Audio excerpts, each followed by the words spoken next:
পুরীর রথযাত্রাত ভয়াবহ ঘটন গুন্দিচা মন্দিরের সমীপত পদপিষ্ট হয়ে 3 ভক্তর মৃত্যু অর্ধ শতাধিক আহত 6 ভক্তর অবস্থা অতি সংকটজনক বিশ্বরে দৃষ্টি আকর্ষণ করা পুরীর জগন্নাথ রথযাত্রাত এবার বিশৃঙ্খলতায় নজির গড়িছে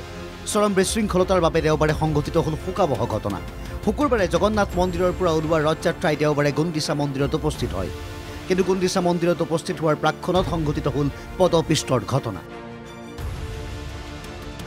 3 ভক্ত নিহত অর্ধ শতাধিক আহত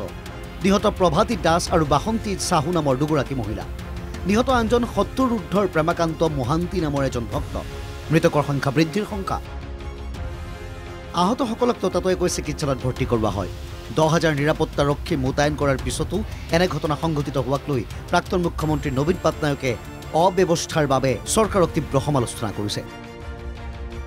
ওড়িশাৰ বিজেপি চৰকাৰৰ মুখ্যমন্ত্ৰী মোহন চৰণ মাঝিয়ে এই ঘটনাৰ বাবে দুখ প্ৰকাশ কৰাৰ লগতে ক্ষমা প্ৰাৰ্থনা কৰিছে দেওবাৰে পুৱা 4ৰ পৰা 4:30 বজাৰ মাজতে সংঘটিত হয় দুৰ্ঘটনা বিগ্ৰহ দৰ্শনৰ বাবে ভিৰ কৰে অজস্ৰ লোকে হঠাৎ হেঁচা ঠেলা লগাত ঘটে পদপিষ্টৰ ঘটনা জগন্নাথ মন্দিৰৰ পৰা ৰথযাত্ৰাৰে জগন্নাথ বলভদ্ৰ আৰু সুভদ্ৰাক নিয়া হয় 3 কিলোমিটাৰ নিলগৰ গুন্দিচা মন্দিৰলৈ এই পৰম্পৰা অনুযায়ী শনিবাৰে ৰথ উপস্থিত হয় গুন্দিচা মন্দিৰত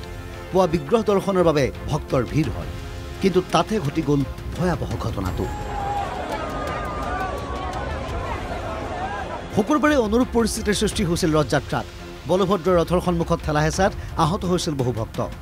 এইবাৰ ৰথযাত্ৰাত 13 লাখ ভক্তৰ সমাগম ঘটিছে ভক্তৰ এনে ভিৰৰ বাবে শুকুৰবাৰে সন্ধিয়া ৰৈ গৈছিল ৰথ ইয়াৰ পিছত দেওবাৰে ঘটিলেই পদপিষ্টৰ ঘটনাটো নিউজ ডেস্ক NKTV+।